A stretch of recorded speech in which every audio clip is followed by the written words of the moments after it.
Welcome to Penrose Learning, where we make understanding easy. In this video, I will explain how to make yogurt. First, gather your ingredients, milk, and a starter culture. You'll also need a pot, a thermometer, and containers for your finished yogurt.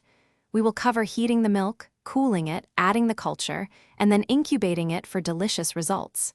This process ensures a creamy, tangy homemade treat. For ingredients, start with 1/2 gallon of whole milk.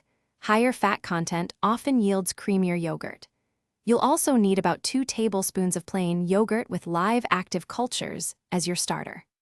Essential tools include a heavy-bottomed pot, a reliable thermometer to monitor temperatures precisely, and clean glass jars or containers for incubation and storage.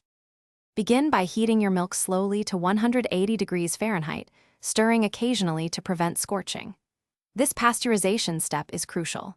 Next, cool the milk down to between 105 and 115 degrees Fahrenheit. Once cooled, gently whisk in your 2 tablespoons of starter yogurt until fully combined.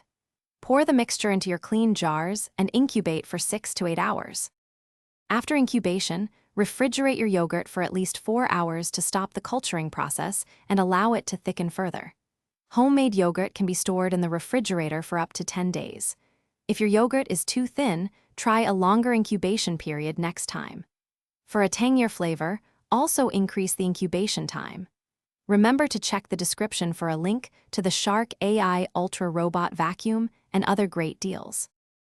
Thanks for watching. If this was helpful, leave a like and consider subscribing. See you next time.